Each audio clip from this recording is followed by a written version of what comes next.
Later is too late. Our climate is changing around us, yet we keep polluting. So what are we going about it? This is not an SNL skit, people. If I get copy claimed by the Canadian We're putting government, limits on pollution, so my grandchildren have clean air to breathe. Oh yeah, that's good. That's nice. We're getting rebates on electric cars. You're getting a rebate. So I can save money on gas Electric and help cars. the environment. Help the environment. We're investing in clean electricity. Oh, yeah. So I have affordable and reliable power. Solar for my home. panels. Nice. We're taking action. Take action. Because now is our chance to do better. For the climate. For the climate. For the economy. For the economy. For families. For families. For the future. We've been taking real action on climate change and affordable energy. Oh, this guy. Putting us on a path to reach our climate targets. But there's much more to do to build a stronger, healthier, sustainable Canada for tomorrow. You notice the not that I play the identity politics game. Not that I play it, but I have eyes and a brain. The only white male in that entire ad was Stephen Guilbeault, the former Minister of Heritage. I don't know what he is now. He's Minister of Environment. The only white male in that entire video was this man from the government. That ad is the biggest load of crap that you could possibly imagine. I was going to start with the Andrew Tate, his ad for his new supplement, but I figured I shouldn't do that. I don't want to. A couple of reasons. And then I was going to start with George Takei, a reminder that George Takei admitted on Howard Stern that he inappropriately grabbed men by the genitalia. But then I said, no, I'll start with something that's not going to make us all gag until Stephen Guilbeault comes in. Canada is fighting for the environment, people.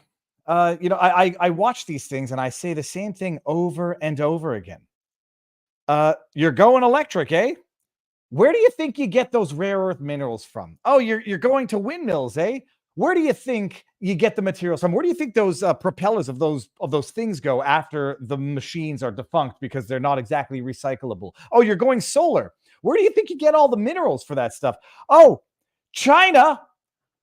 It's an amazing thing. Canada, if you buy into the whole climate crisis rubbish, emits 1.25% of the global emissions. China emits as many as I think the next top 4 countries, the number 2 polluters in the world, China and India. And Canada is going to cripple its economy and go green with electric vehicles. Oh yeah, as if nothing charges those vehicles, you raging dumbasses. As if the batteries for those vehicles don't come from China, mining in foreign countries to the what's the opposite of detriment? To the benefit of China. Go turn other countries into environmental wastelands, but at least Canada looks proper and you can, feign some moral superiority for everything that you're doing is actually exacerbating what you argue to be the problem in the first place. I loathe Stephen Guilbeault. Stephen Guilbeault, the guy you saw at the end of this video, is the minister who effectively lied about the Online Streaming Act not going to govern individual user accounts. Look at this guy. To build a stronger, healthier, sustainable Canada for tomorrow. Canada could cease to exist as an emitting country, and it would have 0.9.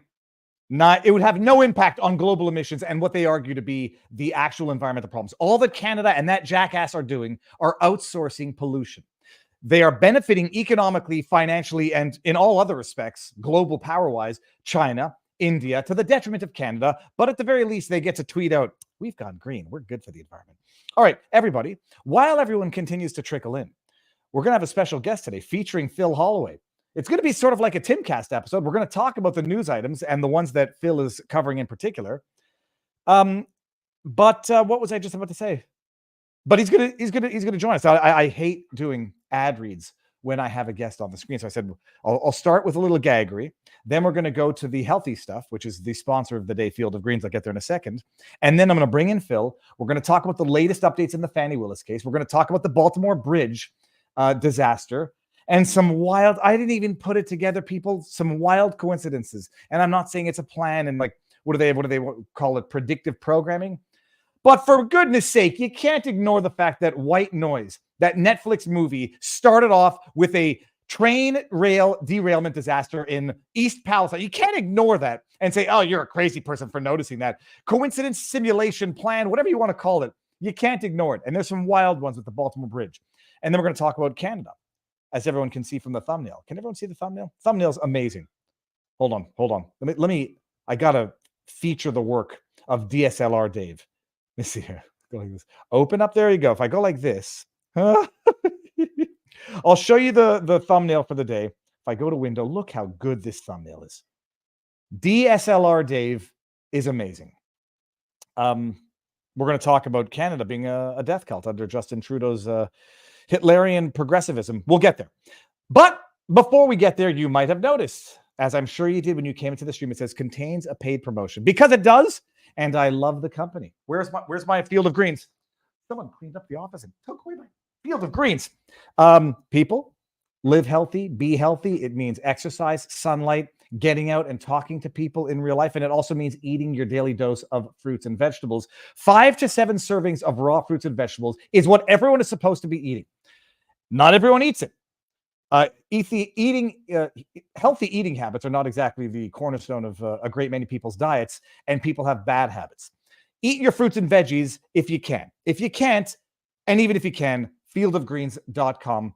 It will bring you to Brick House Nutrition. It's a desiccated green. It is not an extract, and it's not a supplement, which was going to be my joke with Andrew Tate's commercial, but whatever. It is not an extract or a supplement. It's a food. It's USDA organic. You put 1 spoonful in a glass of water, stir it around. It tastes delicious. 1 spoonful has 1 serving of fruits and vegetables. It'll give you all the powerful antioxidants, the benefit of fruits and vegetables. And you can use it also to substitute out the bad habits. A disgusting Diet Coke. Diet Cokes are not healthy. They are probably, I don't even know if it's probably worse. Aspartame, sucralose is a bit of a problem. Stevia, all of these healthy alternatives to sugars have their problems. You know what doesn't have their problems? Fruits and vegetables, desiccated, made in America. It's delicious. 1 spoonful twice a day will give you 1 serving of fruits and vegetables twice a day. That's 2 servings of fruits and vegetables twice a day. You go to fieldofgreens.com. It brings you to Brickhouse Nutrition. Promo code VIVA gets you 15% off your first order and free rush delivery. The link is in the description, people. You know the thing with the thing. Thank you, Field of Greens. Now, Phil is in the back. Phil is a new face to the Law Tube, a new welcome face with a delightful, uplifting, upbeat attitude and some amazing insights. And I love his accent. You all know that I love the Southern accent. And I've got something on the backdrop. I'm saving it for later so that YouTube doesn't copy claim the entire stream. But I've got a joke that I ran by Phil earlier on today. Phil, I'm bringing you in. Phil Holloway, Georgia lawyer. Sir, how goes the battle? Hey, how y'all? Now I'm going to make sure that the audio levels, you're going to level out in a second. All right. How is the audio? I'm going to ask in locals. Phil, for those out there who might not know who you are, I think many of them do by now. Who are you? Well, have you ever heard that song, Don't Trust Your Soul to No Backwoods Southern Lawyer? I'm a lawyer I grew up in South Georgia, but I practice now in the metro Atlanta area. I've been practicing criminal law for, God almighty, almost 30 years now. I've also got been for the last, I don't know, at least 10 years or more, I've been doing a good bit of media. And so I'm now venturing into the law tubing with a lot of help from people like you and Eric Hunley and Nate the lawyer. And I'm sure I'm leaving off a lot of people, but you guys have been so helpful. I really, really appreciate it. I'm always happy to come on your show as well because I love getting to know because we have a lot of the same, obviously your audience is a lot bigger, but we have a lot of the same people that will, watch you, they'll watch my show, they'll watch Eric and Laid Back Law and all these others in the law tube sort of arena. And so there's obviously, it makes sense to talk with each other because that way we get kind of the best of both worlds. Well, I pick the brains of people who I know more than me. I'm sending myself the link that you sent me so I can bring it up when we talk about this. I like to pick the brains of, the closer you get to the source, the more accurate the information and the more insightful the insight, the more accurate the insights. And so we came across each other specifically in the Fani Willis case because you're in Georgia, you're scooping things as they happen, and you are a Georgia lawyer who knows the ins and outs and corruption of the system. So I'm gonna pull up the people can find you, Phil Holloway there. I should put your links in the top as well. I forgot to say 2 things actually before. First of all, am I le become Am I? Oh, am I? Am I Lee became a YouTube member? I thought it was Am I Lee became a YouTube member. I didn't know. I thought they turned off my members on. Is that on yours or on mine? We're not cross streaming, right? No, because we are. We're cross streaming as we agreed to as part of our contract. Yeah, cool. It's not mine. On people join my channel. I've got 3 groups. It's small claims, I've got grand jury, and I've got superior court. Those are my levels. Dude, but no, I think this might be yours. I don't think this is mine because I think YouTube turned off my memberships a little while ago. Either way, welcome to either Phil or my channel. Let's see what we got in the back. Somebody's getting some members, yeah. 6 o'clock, by the way, we're going to be done, and I put what they call a redirect link in the stream because I was on the Unusual Suspects. It's a Patrick Bet David Valuetainment show that they got, and they invite me on, and it's just down the street, so I keep going. It's going to be a good show tonight. 6 o'clock, the redirect. But Phil, what's the news today? I'll pull it up while you tell us. But what's the latest coming out of Georgia? All right. So you know how the other day or last week we had the big news about the disqualification order. The judge gave permission, for it to be appealed. We call that an interlocutory appeal. It's a pre-trial appeal because let's face it, when it's something that's really important, you don't want to wait until somebody gets convicted and you have to appeal each thing together all at the same time. When it's really, really important, some things get to be appealed prior to a verdict in the case. And so the disqualification order under Georgia, that you have to have 2 things have to happen. The trial judge has to agree that you can appeal it, and then the Court of Appeals has to agree to take it. Okay. Now there are some things that can be appealed pre-trial as a matter of right, but most things are discretionary, this being one of them.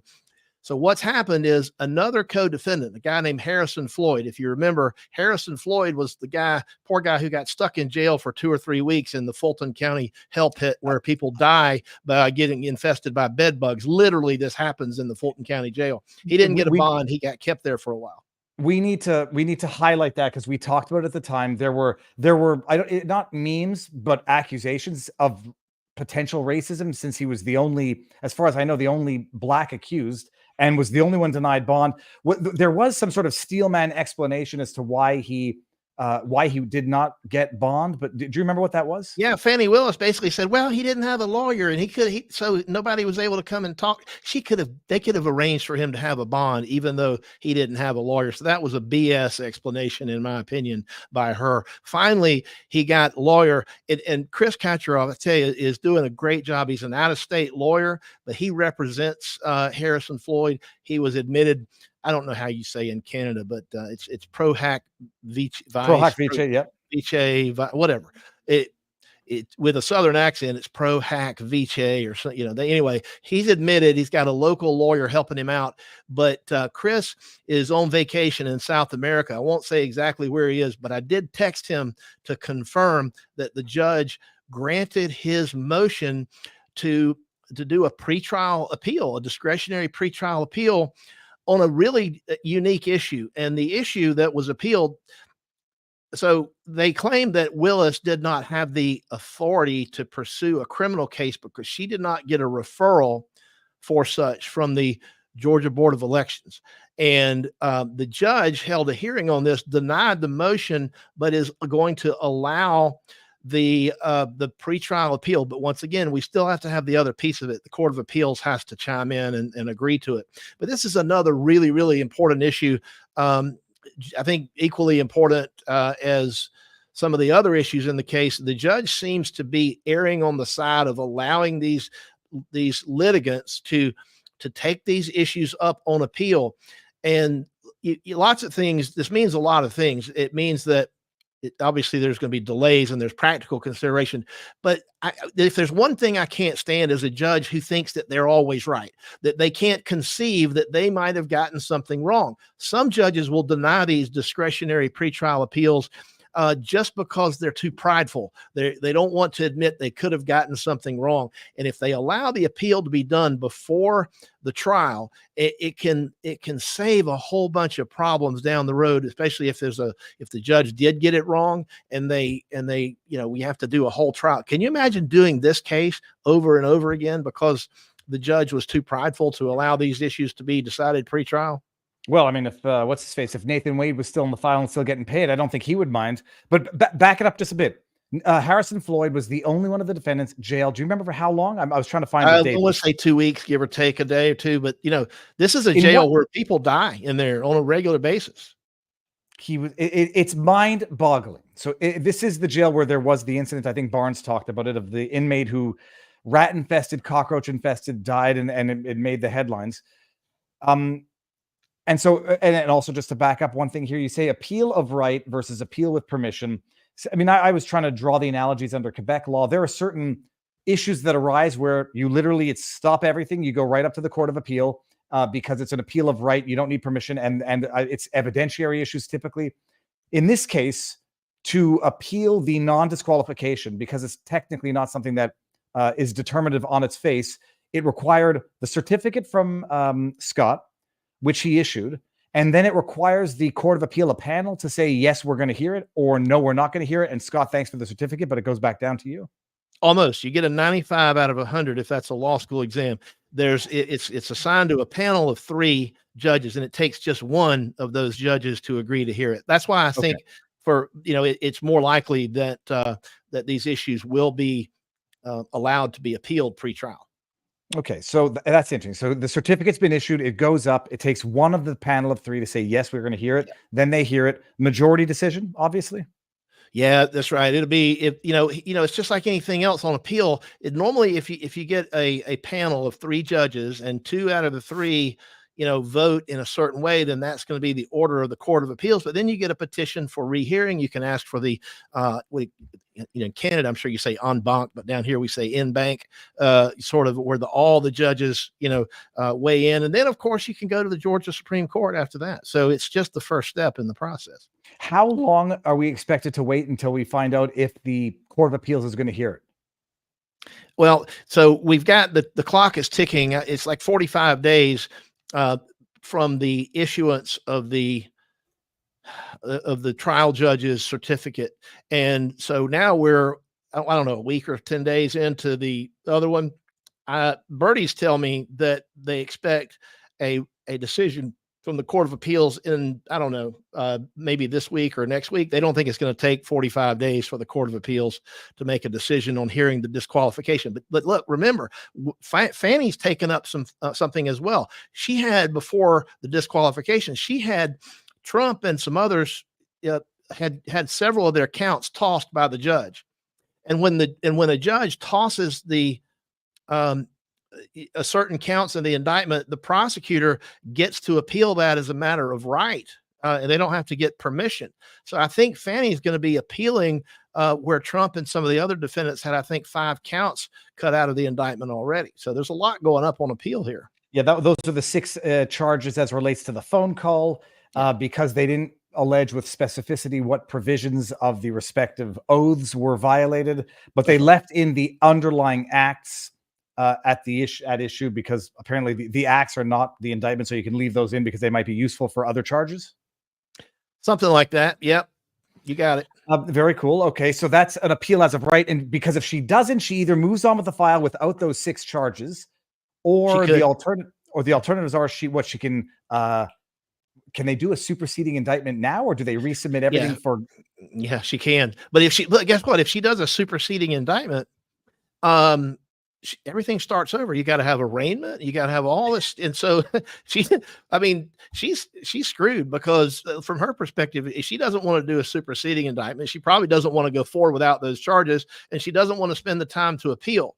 I feel like she's going to, I feel like she might consider a superseding indictment, but my gut tells me she's just going to barrel ahead with what she's got minus those counts, because she's just that way. Well, I mean, she's still got how many charges were in there? There were like 40 some odd, or were there I don't know. She's still got a lot left, so she's still got some more spaghetti to throw at the wall. Plenty. Phil, what was it? So I'm going to bring this up because I haven't looked at this motion yet, because you sent it right before we got started. It's not a motion. This is a post-hearing brief. Okay, so what are we looking at here? What does this pertain to? All right. So, you know what? I sent you, I apologize. I sent you the wrong thing. What I thought, this is good to talk about. What I thought I sent you was the petition for the certificate of immediate review from Harrison Floyd. Okay, so what this is, all right, so there's a hearing. What's today? Wednesday. There's a hearing tomorrow. Donald Trump and some of the other defendants have filed motions to dismiss the indictment or parts of it, and to in some of the defendants have asked that certain language be stricken from the indictment. Trump, one of the things that he's challenging, this is a First Amendment challenge, because Trump is saying, look, he's got a First Amendment, and by the way, he's right. He's got a constitutional First Amendment right to speak about a particular political speech. That's the most protected of all kinds of free speech, right?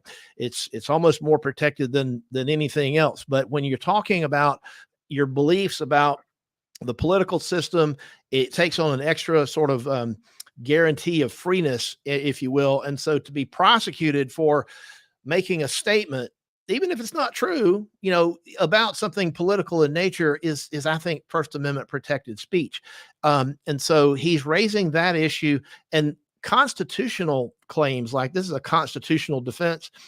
I believe, now there are some lawyers that disagree with me on this. I've had conversations today about it with some involved in the case. Even there's not really an agreement, but I believe that this is in the category of cases where you don't have to, if Trump loses this motion, he gets to appeal this as a matter of right because it's a constitutional defense. I don't think it requires a certificate of immediate review, but hey, the judge is handing those things out like Halloween candy anyway. So regardless, this is going to be something that either the defense or the prosecutor will take up the judge's ruling on Trump's motion to dismiss on First Amendment grounds. All right. And that hearing is tomorrow. That's tomorrow. That's my understanding. It's, yes. Do we know if it's live broadcast? Yeah, it will be. He's got, McAfee's got his own YouTube channel, and I subscribe to it. I'm sure you do too. It's going to be live stream. I'm going right now. He's got one for sure. I subscribe to it. He's got his own YouTube channel, Judge Scott McAfee. McAfee, and what time is this going to be on? Oh, that's a good question. I don't know, but I'm sure someone in our chat already knows and they can tell us. Well, I just subscribed and I'm turning on all notifications. You're going to get notifications every time he takes a guilty plea on another case or has an adoption or whatever, because he basically has his courtroom open to the public, which I think is fantastic, by the way. He has it open to the public through YouTube. Absolutely. That's amazing. Okay. Well, I'll see what time that streams at and probably get on it myself. So those are the latest. I still can't get over the fact that they did not, Harrison Floyd was held in jail for an extended period of time on these charges, where they literally let out, violent assaulters on police officers with zero cash bond. It makes absolutely no sense. Yeah, that's the latest coming out of Georgia. Yep. So at least as it pertains to this, we've got she's got this big Fani has this giant RICO case going against Atlanta rapper Young Thug. Have you heard about that? Yep. So Young Thug is still going. They had to take a day off because somebody was sick, and the jail said it was going to take them at least 24 hours to evaluate their health. I'm telling you, you cannot understate how terrible of a shithole that Fulton County jail is. I'll tell you, I recently am involved in a case where they kept somebody in jail like 3 or 4 weeks after a judge ordered their release, simply because nobody would process the paperwork. And that's a case I'm personally involved with.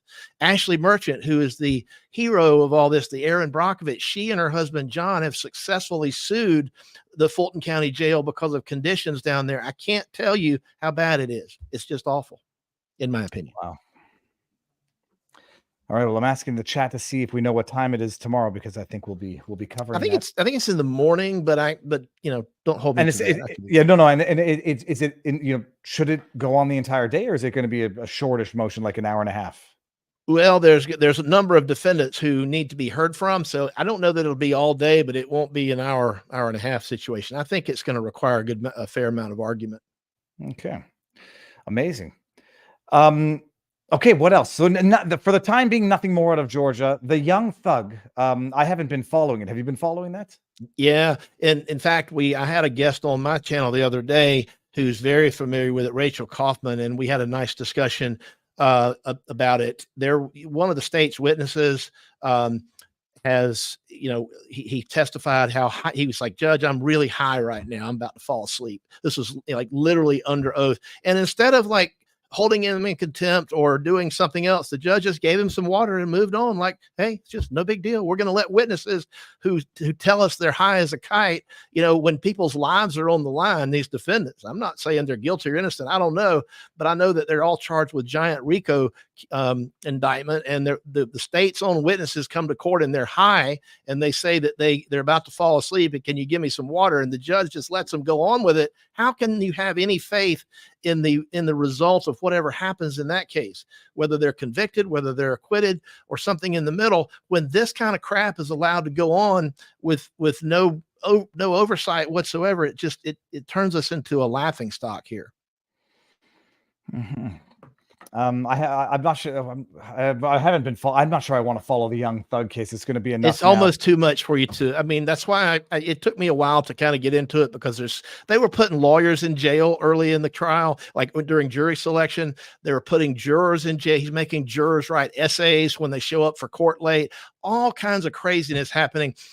Lawyers are. Like, one of the defendants wound up going back into the jail and they found some contraband. So naturally they had to assume that it was his attorney that slipped him the weed or whatever in court. And so now they started searching all the attorney's bags more. And it's just crazy. It's just lunacy what's going on in that trial, but we could talk about that all day. Well, who's the external counsel in that RICO case? Is there external counsel? No, of course not. No.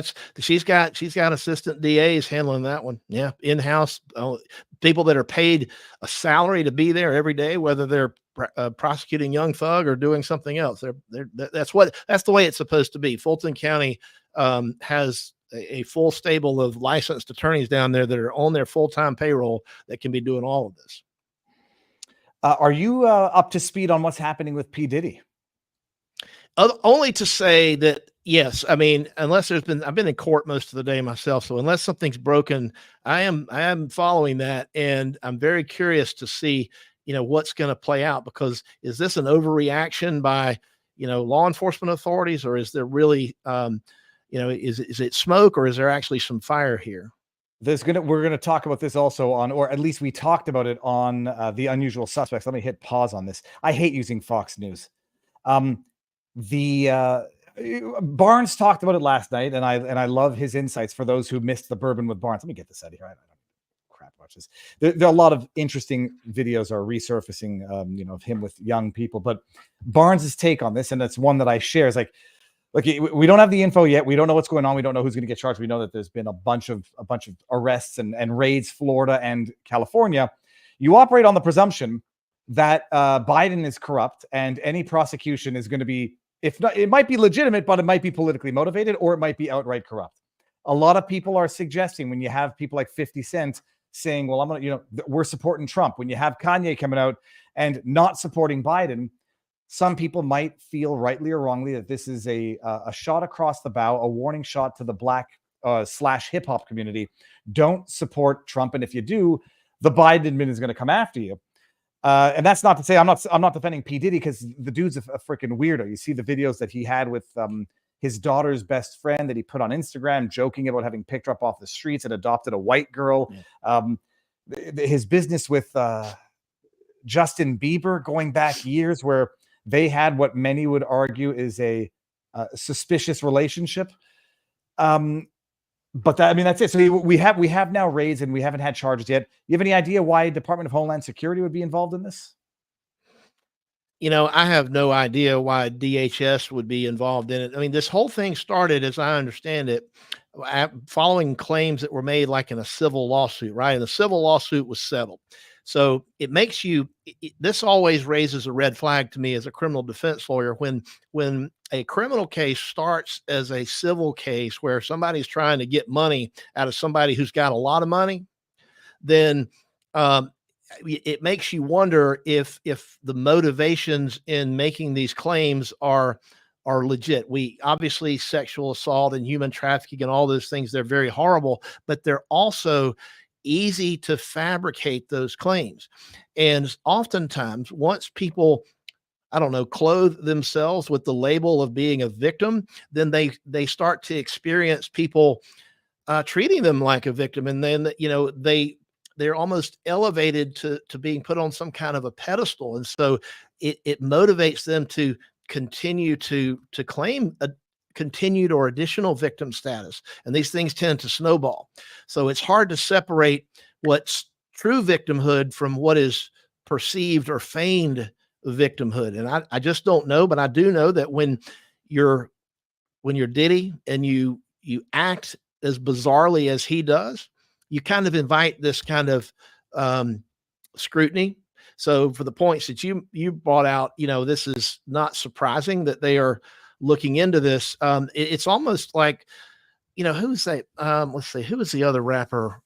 Help me out. I'm lost. The one who's saying, "I believe I can fly." R. Kelly. I'm having a Joe Biden moment. So yeah, so R. Kelly, that was a similar kind of thing. I think when you get in this lifestyle that so many of these artists live, where there's a lot of money, there's a lot of alcohol, there may be drugs, and there's a lot of attention seeking, not only by the artists, but by the people who are in their orbit.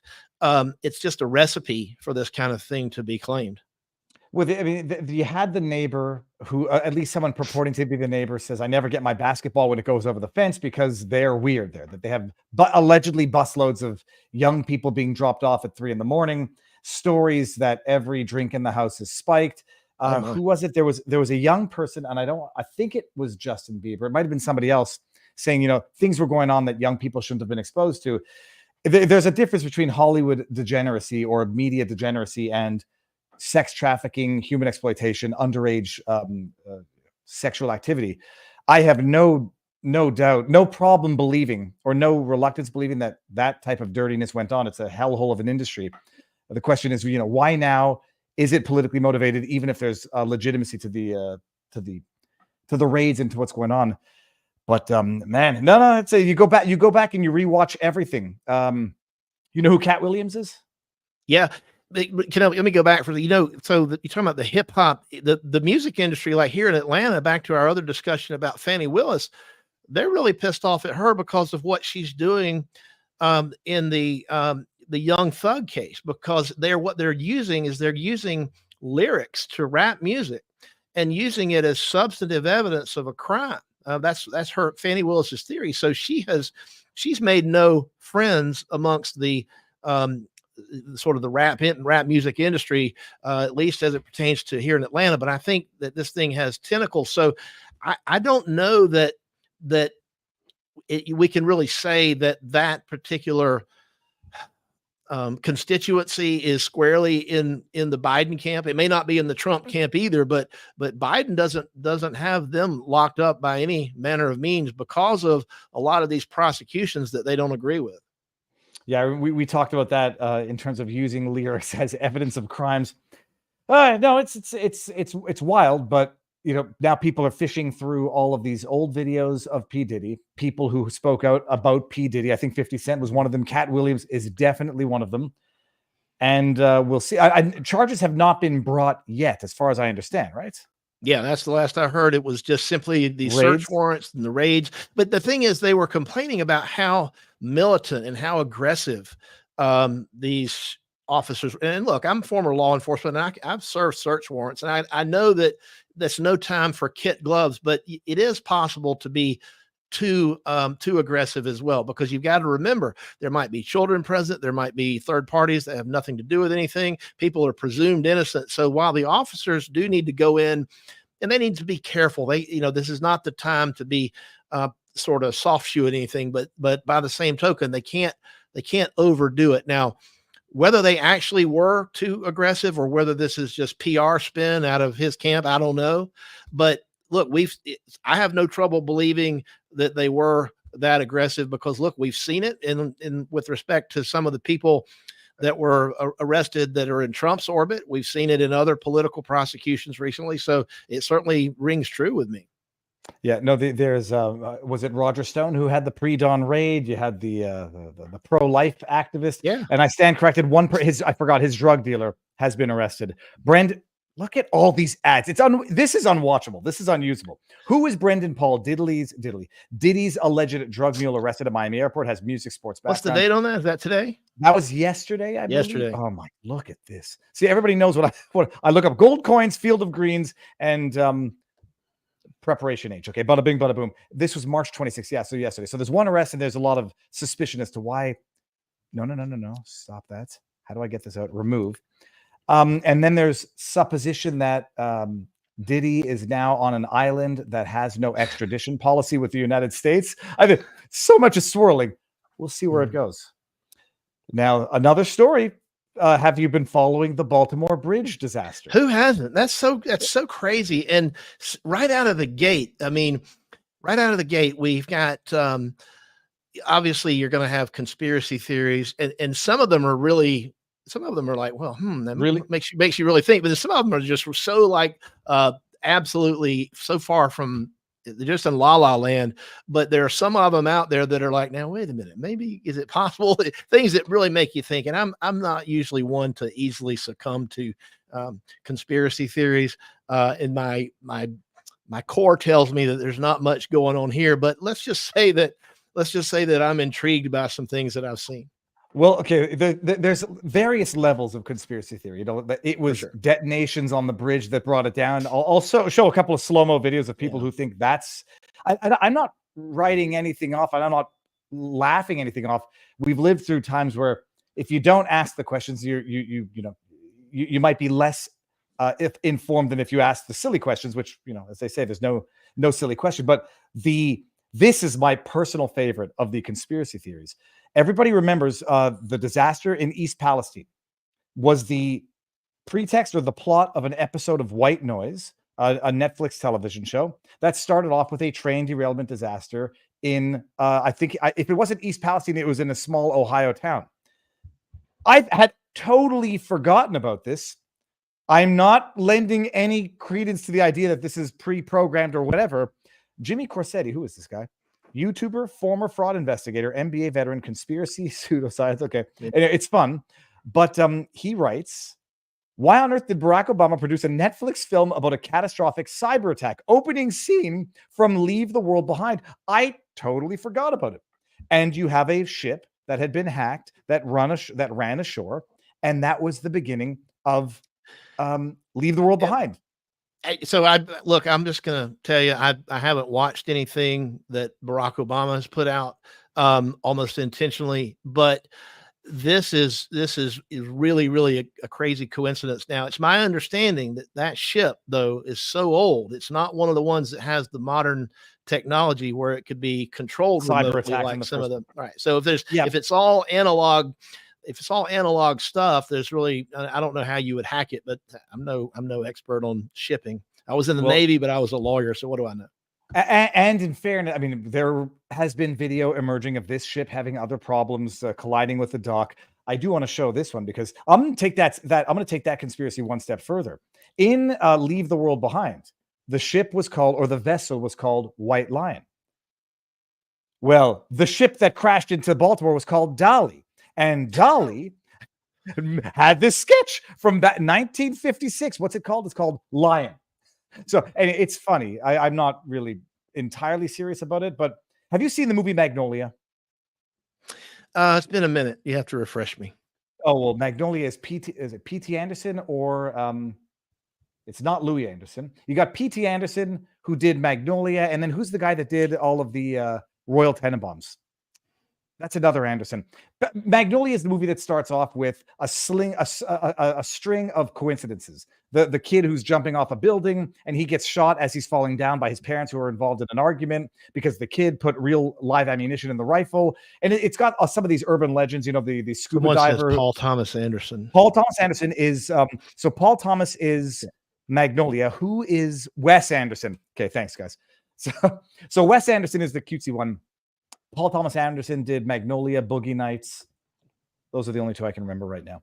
But the opening scene to that is urban legends. You know, this blackjack dealer who deals a losing hand to a drunken patron. Patron ends up being a scuba diver who's swimming in a pond, gets picked up by the plane to put out a forest fire, and then gets dropped onto the trees and dies. And The other one was the best urban legend was a family, a parent and a mother and a father are fighting.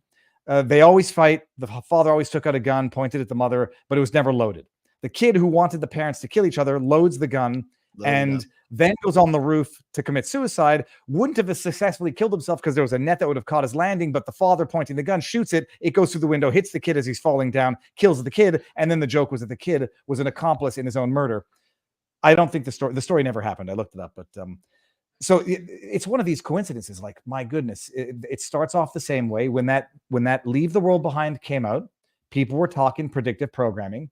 It's called the White Lion. Dali, the name of this boat, painted the white lion. This boat was going to Sri Lanka. On the Sri Lankan flag is a big lion. It's like gematria a little bit. You can make connections to numbers. Do you think your initial reaction, just an accident?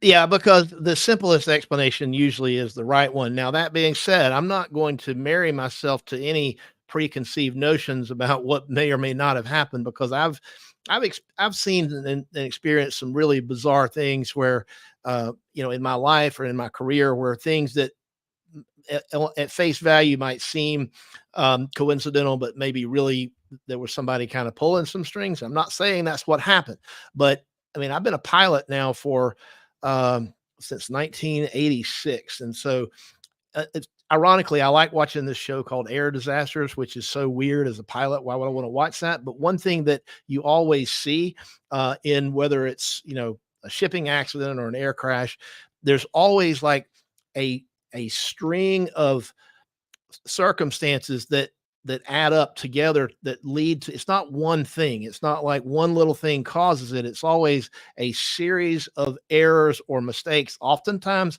human errors, negligence, very seldom like intentional, but it's always like this string of things that adds up that leads to some kind of catastrophe. And if I had to bet money right now, I would say that that's what the investigation is going to, if you believe the investigation, but that's what the investigation is going to determine, is that there was not one causal factor, but a series of causal factors when you connect them all together that led to this disaster. Well, I'll bring these up because this is where also I don't jump to these conclusions, because look, when massive catastrophes happen, I don't know what how things are supposed to act physically, materially. Like, you see sparks coming off the bridge, and I don't know if that's when a bridge collapses, what are you expected to see? Who knows? This is Marty up north, who I follow, and he admits that he's like, full conspiracy, but why not? It's sort of interesting to analyze. So, like, people say it looks like it was detonated, like people thought with the Twin Towers. Who the hell knows what sparks emit in random places when there's mass catastrophe, mass collapse? Well, aren't there power lines? I mean, there's certainly electricity running up and down that bridge, because it's got lighting on it and other things, and they've got people working on it as well. So there's bound to be some type of electrification. I'm not saying the bridge was electrified, but there's certainly power cables running along the upper portion. Got to be. It's got to be. And so interesting idea that it was an old enough vessel that it couldn't be cyber attacked. And I mean, I don't know how that works. If you can upgrade and have some sort of, you have to have some sort of digital system on a boat if it's going to be over. I mean, old is one thing, but not so old that it's not susceptible of cyber attack. Who knows?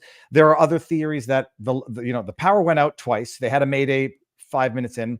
And some people suggesting power goes out, it gets taken over, redirects. Power goes out again, it gets cyber attacked, redirects, and goes right into the what's it called? The foundation. Well, but so I do know this. I mean, again, I was a lawyer in the Navy. I wasn't a ship driver, but I do know this because the ship drivers taught it to me.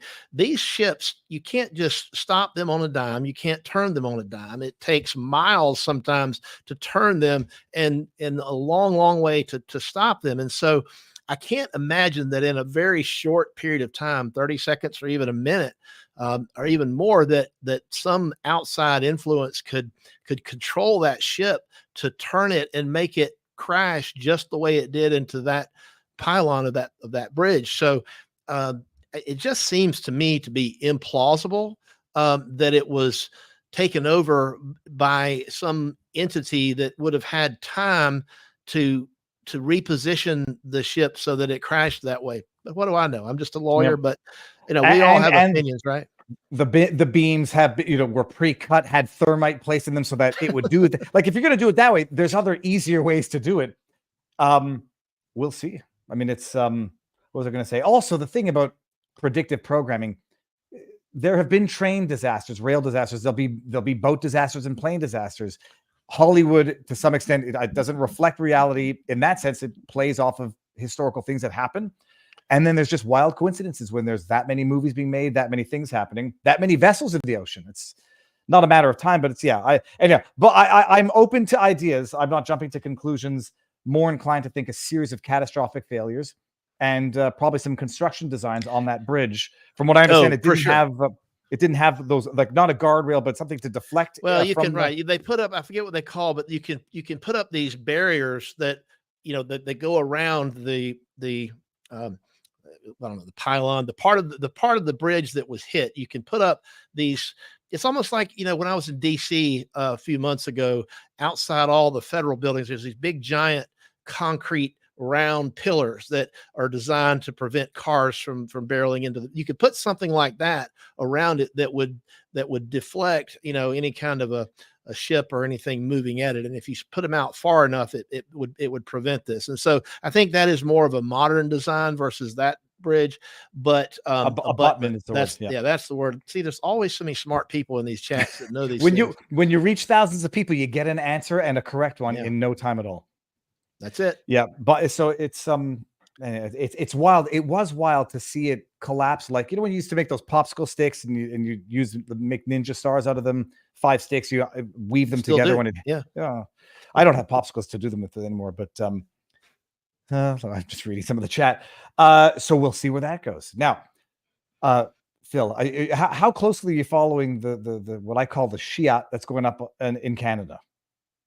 Oh, with Trudeau? Yeah, I've been only because you brought it to my attention and so I do know that socialized medicine is a road to ruin, and it looks like Trudeau is going full speed ahead. It's a road to socialized medicine. It's a road to euthanasia. This is, I won't go through the entire thing because Post Millennial reported on it yesterday, and I had to go pull up the decision to make sure. Look at how these decisions are published. It's unreadable. It's unreadable, the format here. I'll highlight the sections, but this is a case in Canada where we've now legalized, constitutionalized the right to die with dignity, which I don't think many people disagree with in its purest and most properly applied form. Sure. Someone's got terminal pancreatic cancer and doesn't want to wait until, the inevitable anguish. For sure. Alzheimer's, 100%. ALS, degenerative. That would be me. Yep. Absolutely. And I've known my father-in-law passed away from cancer. I mean, he hit it well and didn't suffer for long, but Lord knows, like, when there's no point, I believe, people believe in miracles, but at some point people say, like, no prospect of improvement and it's only misery. We understand that.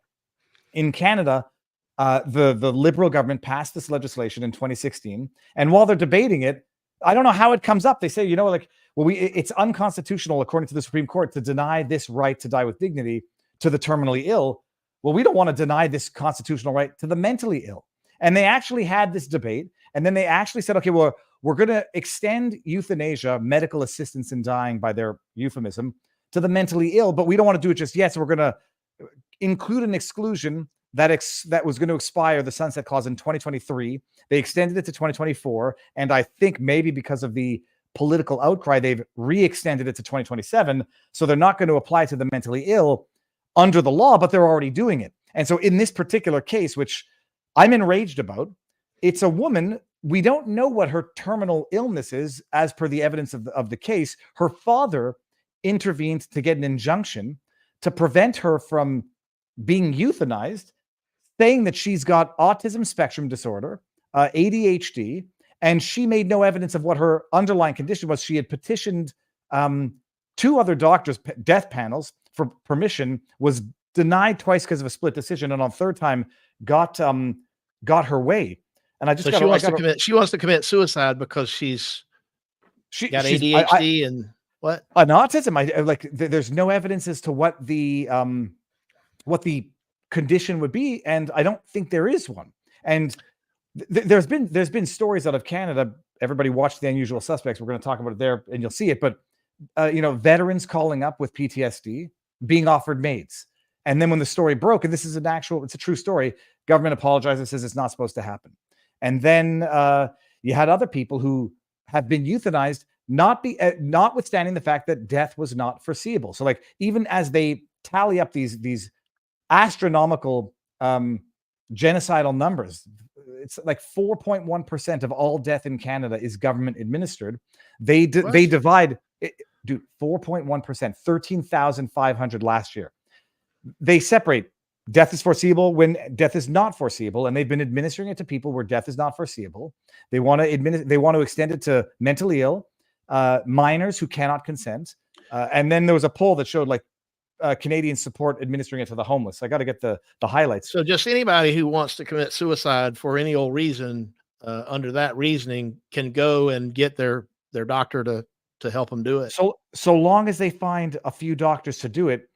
And here, I'm gonna bring this back up. I gotta show you the paragraph. You won't believe it. It was paragraph 38. Here, look. So the rationale of the judge, by the way, the judge comes in and says, this is not subject to my judicial review. Later in these reasons, I explained the court cannot review MAID applicants' decision-making or the clinical judgment of those doctors and nurses petitioners involved in assessing an applicant's suitability for MAID. They're going with this acronym. The inability to review the clinical judgment of the professionals making MAID assessments precludes the court from going behind the medical assessments to question whether MV's sole condition is mental illness or disability. And they amended the criminal code so that people who administer it have immunity from liability, so they won't be charged for murder, but nobody's going to review it. So it's like a license to kill. That's exactly what it sounds like to me. And, while we all can, I think a lot of people, you and I probably can agree that, when you're at that point and you're terminally ill and, obviously it becomes unbearable, that, I think physician assisted suicide makes a lot of sense, but you also can see from what you were just pointing out, the slippery slope that we're on, and particularly when the government gets involved in it too much. The government can't do anything right. I had the post office here in the U.S. just completely lose something that I sent certified, something very important, and it's lost right now. It's very expensive, and it pisses me off because the government can't do anything right. So when you got the government getting involved in these types of very personal, very I don't know a better word. I mean, these are very private kinds of things, and the government always gets it wrong, and they always take it too far. So if you accept those two premises, that then the government has no business really being involved in this as far as pushing people towards assisted suicide. In fact, the public policy ought to be to kind of steer them away from it whenever possible. And also once you realize, I've talked about this a few times, but we've also got some provinces up in Canada, Phil, who are amending their laws so that consent to organ donation is presumed or you cannot opt out. I'm fairly certain it's presumed unless you opt out. The window to opt out is very limited. So you have a government with socialized healthcare is actually not a bad Freudian slip, can't provide it, cheaper to kill people, and then they can harvest their organs after they euthanize people. But I'll read the two highlights here. 45, they say she was diagnosed with autism spectrum disorder. Her doctors indicate in the diagnosis that she did not have any associated development or speech disorder. However, he specified that she suffered from the following behavioral disorders: communication disorder severity and restrictive repetitive behavior. I mean, it's like she's autistic, has got mental impairments, and they're still autauthorizing it. And then they will kill her.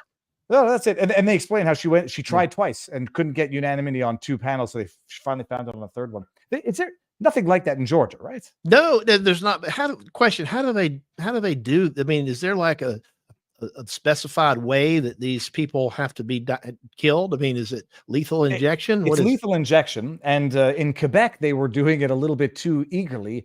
And in Quebec, it was, I believe, the third leading cause of death for a period of time. And then when the Daily Mail blew that article up, what happens when this becomes a fad? And when people on social media are convinced, just like we've seen social media fads catch fire in other contexts recently, what if it becomes a fad that, I'm feeling a little depressed, so I think I may as well get my doctor to go ahead and kill me? It's a fad. I mean, it's almost already happening. And how do you, I just say my legal issue is, how do you allow someone who's mentally ill, who legally cannot consent to certain things, or at least in theory, mental illness initiates consent to the ultimate, the judge in this case, it was so ridiculous, said there will be irreparable harm if he does not stay the injunction, if he does not allow the woman to end her life. Oh my God. How about irreparable harm to the person who's dead? How do you repair that? It's or not their loved ones. It's wild. I had one last thought on that. I forget. It makes your head explode anytime, my father, he passed away when I was 17. He was a physician though, and it was in the late 80s. And he told me, he said, son, there's going to be socialized medicine. We're going to get there. And not only are we there, we are more than there. I mean, it is entrenched not only in Canada, but also in the US now, but it is part of the way of life. And listen, here's the thing. People like to say, and I saw Joe Biden, I think you quoted him or somebody commented on a Joe Biden tweet today where he talks about the right to health care. Health care is a right. Well, so let's think about this. If health care is in fact a right, then if I have the right to health care, and if Viva is a doctor and I need I need what Viva provides, then I've got a right to use I get to use the government to force Viva to spend a piece of his life performing whatever health care I need on me, and it's by force. Now, obviously, doctors and nurses, healthcare providers, typically they don't need to be forced. But if you accept the premise that it's a right, then that means I get to use the government to force this healthcare provider to give me a piece of their life, whether it's 10 minutes or 4 hours for an operation or whatever the case may be. They can be forced to provide a medical service to me if it is my right. And so I can't accept the premise that there is a right to healthcare, because I do not have a right to force Viva or anybody else to give me any part of their person or their life. Well, and I'll highlight the other absurdity. This was his tweet. POV, point of view. You believe healthcare should be a right, not a privilege in America. I just want to point out the obvious. This is an impossible photo for him to have taken with his own hand. What they actually did is say, hey, buffoon, hold your arm out to make it look like you're taking the picture. There's no way he could have done this, especially in portrait. Set that aside. And then I said, healthcare should be a right. Also, shut your face and take this experimental jab, because I don't know how you feel about that, but it's mutually incompatible. You have a right to your own medical issues, but you must do what we tell you to do. That was the tweet there. Bringing this back. It's amazing. Canada's leading the way there. Netherlands is pretty bad. California has medical assistance in dying, and yet, despite having a similar population to Canada, has a third of the stats. Well, making it legal for a doctor to assist someone who's terminally ill, taking that out of the area of murder as a crime, which otherwise it would be, legalizing that is one thing, but establishing this bureaucracy, and I can't find any example ever where a bureaucrat gets anything right under any circumstances. But when you create this system within a bureaucracy that is somehow supposed to police how physician-assisted suicide works, it's just a recipe for disaster. If a person and their doctor want to make that decision privately, so be it. Maybe it's the right thing to do, and maybe we shouldn't criminalize it. I'm with you 100% on that, but keep the government out of it. That's ridiculous. Now I've realized how to distinguish here. The ones that have a private link are yours. So this is Amilay became a member. We got Inside the Law, a bit better than Inside Jen Psaki. Oh, I my wasn't word. going to Oh, make my the word. joke, but you know the show is called I think it's called On the Inside with Jen Psaki. That's her the name of her show. Joy It's became a somebody else. member. I'm making a point to tune her out. I'm sorry. Oh my goodness. I watched a video of hers yesterday. It was painful. Dropping by to support two of the best minds in the game. So glad to catch this live stream. Great commentary and insights from Dear Woke Now, Christian. can I tell you something about Dear Woke Christian? I know who he is in real life, and I've talked to him. He's actually physically located about, I don't know, at least his workplace is about 500 yards from where I'm sitting right now. And really, really cool guy. Thank you, Woke Christian. Appreciate that. And now, hold on. I'll bring this over here because I got the ones from Rumble. Hold on. There's another theory about more tinfoil bridge theory, says Sammy. I just realized the bridge was named after Francis Scott Key, the author of the Star Spangled Banner, a.k.a. the U.S. National Anthem. Chilling coincidence. You should read verse 1. Oh, say, can you... That's by the Dons. Was it proud? The reason... I'll have to go read verse 1. The theories about it being an inside job in Baltimore are asinine. Jeff at Legal Vices covered it on his Maritimes Monday show. People are too cynical nowadays, says Mega Mo Base. Maybe, but you can't blame him either. And Snuffle Up, I guess S says, I just found out today I owe $39,000 for COVID relief. How does that? Oh my goodness, because I think people in Canada didn't, or I presume that was Canada. Was that a Canadian? I can't tell. People didn't realize that what you got from the government was going to be taxable. So the COVID relief that some people got was going to be taxable income. Yeah, the piper has to be paid. Oh man, I'm going to look up the latest going on in New York. You following what's going on in the hush money payment trial up in New York? I know it got continued until, I don't know, the 15th, but I know now that there's issues with the judge and the judge's family. Is that where you're going? Well, that was the latest from yesterday. Is Trump put out a Truth Social post that said the judge has got TDS. His daughter works for some political Democrat think tank, whatever. And then the judge issued something of a restrictive gag order as relates to limiting speech. I mean, there's no way for me to make sense of it. Well, that was right after Trump came out and blasted the judge, wasn't it? Yeah, that's my. That's okay, now I'm going to shut you up. There's one thing that if there's one thing that really is a pet peeve of mine, it's these gag orders. I hate them because, we have this thing called the First Amendment. It's free speech, and it applies. More importantly than anything, it applies to speech we don't like. Okay, so if you're the judge and you're wearing the robe, it's just sometimes the temptation is too great not to use the power of your robe and your pen just to say, I don't like what you said, so thou shalt be silent. And if you're not, I'm going to throw you in jail. I'd like to see, how are you going to throw that defense? But anybody, how are you going to throw them in jail just for speaking their mind? I mean, it's not like he's speaking threats to anybody. This is somebody speaking their mind. They're giving their opinion about a matter of immense public interest, and to punish it with a gag order is just antithetical to what free speech in America means. Well, but it's like I haven't been around the industry for that long, and you've been involved. I mean, I'm noticing them now almost like they're giving out candy. He got a gag order from Enron. Yes. He got a gag order from Chutkin. Are they? And Alex Jones had all sorts of not extrajudicial, they were judicial sanctions. In the experience of your practice, I mean, have they been giving them out this frequently in other files, or is this a modern phenomenon? No, it's fairly common. And one of look, I mean, you got to get Ashley on here because Ashley Merchant, she handled a case.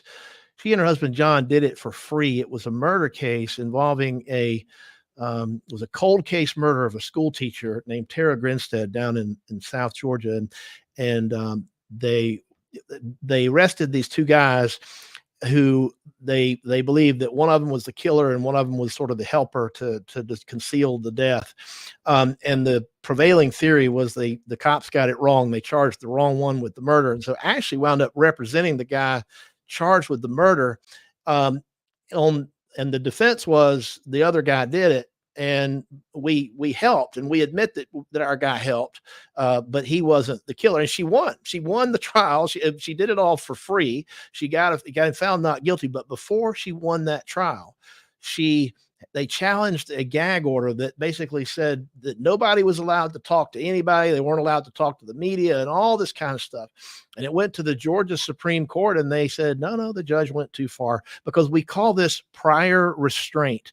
And it's basically the idea is that you're restraining free speech prior to it occurring. The First Amendment is more than just free speech. It also involves news gathering and in terms of freedom of the press. And so the press has a First Amendment right to try to talk to these witnesses and so on and so forth. But the reason I tell you this long story is to point out that courts, when these things are challenged, appeals courts are very open to setting these things aside because they are disfavored. Sometimes, however, the parties in a case will they'll ask jointly for some type of a gag order because they want some cover to not have to talk to the media. But whenever there's a dispute about it and they are appealed, a lot of times they get severely I guess reined in or even eliminated altogether by our appeals courts, not only in Georgia, but throughout the U.S. Okay, that's interesting. Hold on, I just lost my train of thought. The gag orders, more common now than before. Oh, Ashley Merchant. Sorry, is her Twitter handle Ashley Merchant with a no T at the end? Yeah, I think so. Yeah.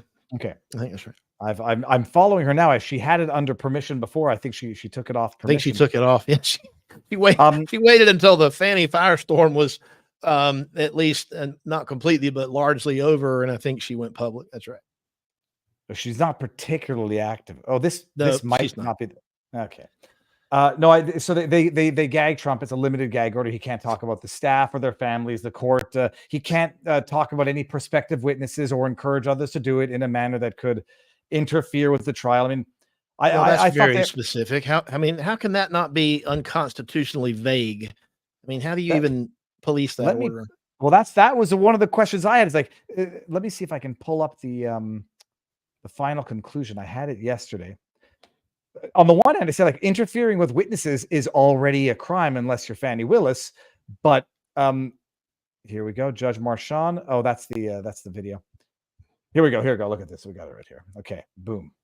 Stop this, and we got an update from Snuffleupagus in Canada. We found out why he owes the money back. Here we go. This is it. Listen to this. So, order that his motion for restriction of extrajudicial statements is granted. The defendant is refrained from doing the following: making or directing others to make public statements about known or reasonably foreseeable witnesses concerning their potential participation in the investigation or the criminal proceedings. So at least it's qualifying the interference. It has to only do potential participation in the proceedings. Making or directing others to make public statements about one, counsel in the case, other than the district attorney. I don't know what that means. Members of the court's staff and the district attorney's staff, or the family members of any counsel or staff. Can you imagine this? If Merchand's daughter works for a Democrat think tank, has worked for other politicians, Trump can't talk about it? It's to me, it's wild. Or cause others to materially interfere with counsel's or staff's work in the criminal case, or with the knowledge that such interference is likely to result. Phil, can you make sense of that? No, that's so. By the way, lawyers, yes, we are trained in the art of run-on sentences, and it's intentional. For those non-lawyers looking at this, yes, it's a giant run-on sentence, but it's also very vague, and it's not the kind of thing that it's not like you can look at something he says and compare it to what the rules are according to the judge and clearly determine whether or not he's violated the rules, because it is vague. And when things are vague, you got to put somebody on notice of what you expect of them in terms of their conduct. And if they're not properly on notice, then it ought to be unenforceable. Hey, that's just my opinion. I welcome yours. Well, I don't even know what it means. And with the knowledge that such interference is likely to result. So if he puts out any tweet about the case, and then someone goes and says something about the staff or his daughter. But the last one here, making or directing others to make public statements about any prospective juror or any juror in this criminal proceeding. I mean, there goes the public's due diligence in terms of, looking into potential biased jurors, like we saw in Roger Stone's case. We found out afterwards in the Derek Chauvin case, where you end up with activists on the jury. So, eliminate all aggregate knowledge of the interwebs, finding answers that might have been missed by the parties. Phil, here, hold on a second. I'm going to bring this up because this explains why the individual over on Rumble owes back taxes. It's actually amazing. From Ontario, was off work, then went on CERB, now owe all of the money back because they say I was ineligible because I didn't pay enough the year before. Cheers. Holy hell. You think they would tell you that before they approve you, but they've... And imagine they're, not to make everybody angry, but the amount of fraudulent CERB that they gave out to companies, to people who will never pay it back. I don't know what it's like in Canada. I'm sure it's similar, but we had, all sorts of COVID relief, and a lot of it was, I think, the right thing to do. If the government's is going to tell you can't operate, it's going to put small businesses out of business, then there ought to be. We have something in the Constitution called the Takings Clause. Mm-hmm. The government can't take stuff from you without remuneration, and so I can see why in some cases it made sense. But the way that they did it, like I said, anytime the government gets involved with something, it goes to crap, because the fraud was rampant. I mean, there were people that were inventing businesses, kind of like all Joe Biden's businesses, that don't have products or services that they get paid for producing, but yet they're getting this paycheck protection loan money, sort of a handout anyway. So full disclosure, I had some of that because it helped my law practice. The court shut down. It helped my law practice stay afloat. It helped me continue to employ people so they didn't go on unemployment.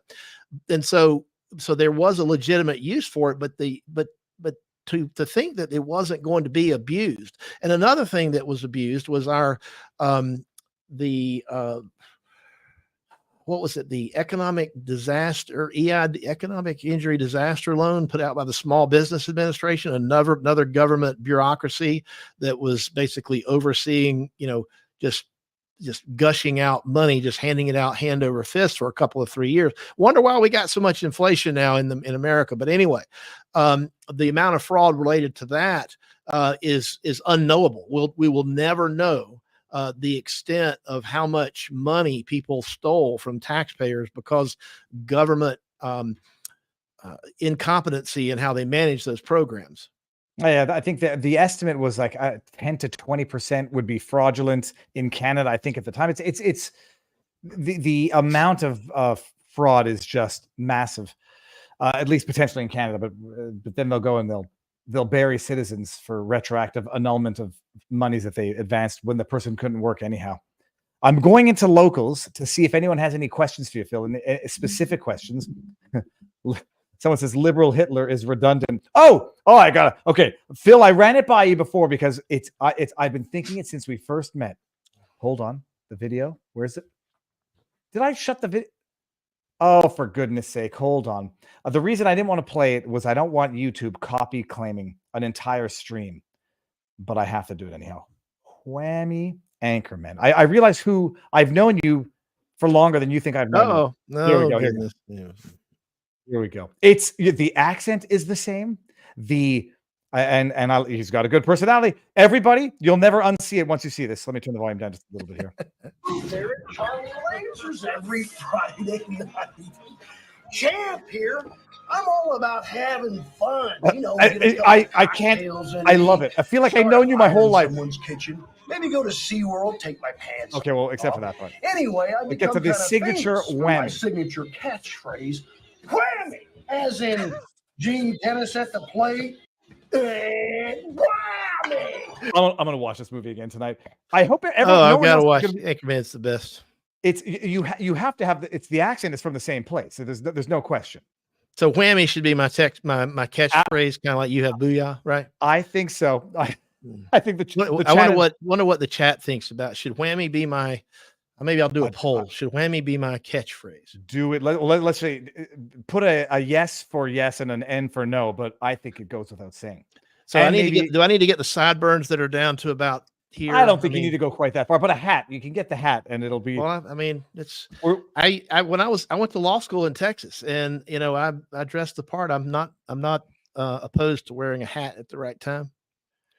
Learned how to do the Phil, Texas two-step and all that. well, I mean, but it's the accent and well, it's split. It seems split 50-50, but I'm wondering if my chat is saying yes and your chat is saying no. Now I it's don't know, now but the yeses are piling. I could see both of them. Somebody in the chat said whammy used to mean. It's well, you know the funny it's an amazing thing. So YouTube seems to be 50-50 split, and over on Rumble, it's 100%. I have not seen a no yet. So All right. Well, I will take that under advisement. now, Phil, hold on. Did I forget any subject matter that we had to cover here? I think that's about it. What are you working on these days? Fanny, we got the bridge, we got death Oh, panel. hold on. We can at least now watch Andrew Tate's video. Has everyone seen this? I'm telling you, look, I'm a neurotic hypochondriac. Has everybody seen his ad? Is funny. I mean, it's funny. I'm just not sure that okay, this is the ad, people. Andrew Tate has a supplement. Fireball makes the piss yellow, like a man. Manly yellow piss. It's so stupid. None of that clear water, gay little girl piss. Man's piss. And the reason for that is very simple. We have all of the vitamins, minerals, and amino acids the body can need in one convenient scoop of Fireball. He's got more than the body can handle. Like a man, Well, excessive. Are you the kind of person who's going to take a supplement which tastes disgusting with no flavoring whatsoever?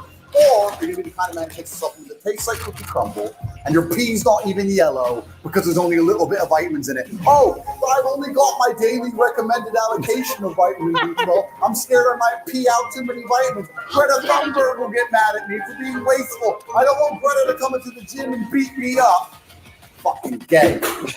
Okay, we can stop it. I mean, it's very funny, but it might be an exhibit in a future class action lawsuit.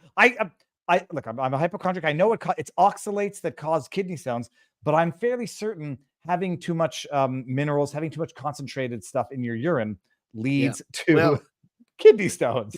I'm not a doctor, but look, I mean, if you have too much of it, your body naturally eliminates it for a reason, right? And it's through your kidneys and it makes your pee yellow. And so if you got too much of it, you're not supposed to have it. Your body, I would say, listen to your body, right? But hey, what do I know? I'm just a guy. I say, look, I can understand how people don't find it funny. I'm into the childish humor. I mean, Anchorman. What are some of the other classics? Billy Madison, Happy Gilmore. I just think that's how you get kidney stones. I as far as I know, from having a hypochondriacal mother who bred a hypochondriacal. Have you ever had gout from eating too much red meat? No, because I don't believe you can eat too much red meat. But I've known people who've had gout from alcohol related. Like apparently, certain types of alcohol are more prone to cause gout. Have you had gout? Yeah, I have, but I'm sure it was because of red meat. in the toe or in your elbow? No, it's like it's in like the bottom of the foot, and then into the toe. And I tell you, it hurts, but it'll go away after you you sort of have to correct your diet. It will go away after a while. I've had it like once, maybe twice in my life that I can recall. But it's having too much stuff built up in your blood. Yeah. I eat a load of red meat, and I touch wood. I drink a lot of water as well, and I exercise and sweat it out as well. Was there one more thing in the backdrop that I had here? I'm not sure that we're going to play it. Let me see here. Hold on. Okay, that was. By the way, you're much better with this platform than I'm just amazed because I'm so new at this. I don't have the skills that you have to. You'll get the hang of toggling things. There will be. I was going to start with this, but then I thought it might upset everybody. If you haven't seen the George Takei video, I want to because the reason why I highlighted. Let me see if I can refresh this. Is because I will call out the hypocrites of the world. I think this is not the right clip because we need to have. He should be at the top of the list. They're bad people, but the bad people have the audacity of calling other people who are not bad people. Oh, am I going to get the whole thing? Hold on. I may have to go to my. I'm a Trekkie too, and this is one of the things that I always have. I mean, I grew up on Star Trek, and it's just. I mean, I'm a Trek nerd like that, and I hate to see people Mr. ruin Sulu themselves behaving that way. No, but Zulu, you got Mark Hamill, who's gone full Trump arrangements. People have lost their ever-loving minds. I still get into it with the lead singer from Angels and Airwaves and Blink-182 because politically they've lost their minds. Here, this is it. No, that's the same one, for goodness sake. Hold on.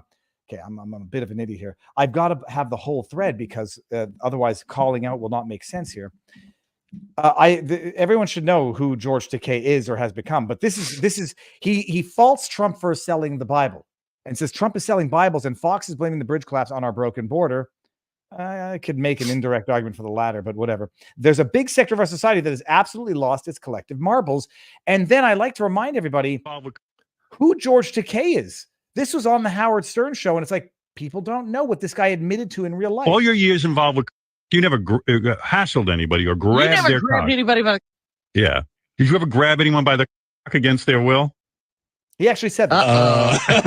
Oh, no. Well, they were different times. Or something. You never sexually harassed anyone. Hey, boner. Phil, did you know about this bit on Howard Stern or this interview? I had heard that before, and it's a classic double standard, right? The leftist is do as I say, not as I do, and he's just an embarrassment. Well, we'll get to the worst part of it. I bleeped out the COCK because I do appreciate some people don't want to hear that. Have you? Have you? Oh my goodness! You've got such a beautiful. It's some people that are kind of skittish, Right. or maybe afraid, and you're trying to persuade. But do we need to call the police? What is he saying? What is he saying? I think we all know what he's saying, and these are the arbiters of morality who have the audacity and the hypocrisy to try to drudge Trump. This was back in the grab him by the PUSSY, which they still run with that lie. He admitted to doing it. No, he didn't. He was describing exactly what George Takei was admitting to there. He was describing the George Takeis and the Harvey Weinsteins of the world, not what he does. Okay. That sums it up for all that we had. In 9 minutes, The Unusual Suspects starts. The link is a redirect through. Phil, for my end, who's watching, where can people find you?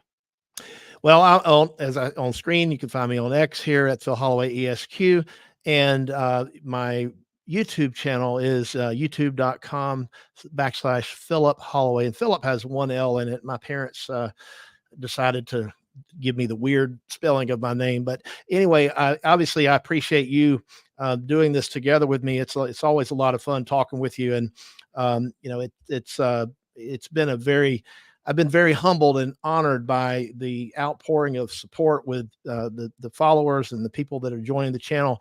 Like I said, we can cross-pollinate, and it makes sense because you have a unique take. Your take is not always the same as mine. Your style is not the same as mine.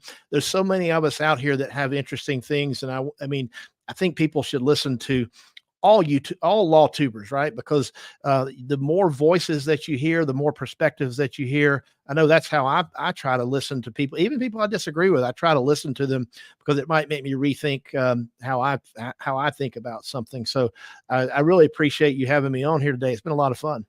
Well, thank you for coming on. I mean, it's I listen to people who I disagree with because on the one hand, you need to know what the adversary thinks, and you need to build your arguments against it so you can reflexively know what to say when those arguments come up. Well, unless they block you, like George Takei has blocked me on Twitter, so I can't. Hold on, he's blocked. He hasn't blocked me yet, and I don't get the benefit of his wisdom. Someone just said Joe Lieberman died, and that's always a thing in the chat where they make that like the that type of meme.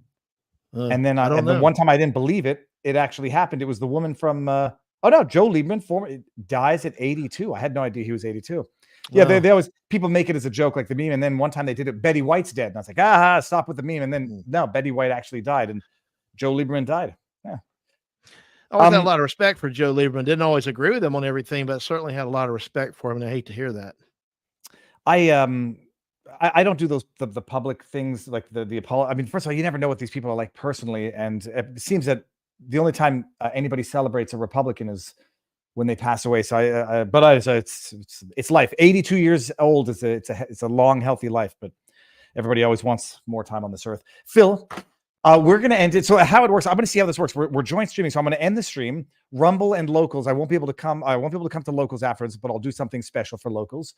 vivabarneslaw.locals.com. And that's it. I'll be live tomorrow. Phil, what's next on your schedule? Do you have a schedule yet? No, I don't.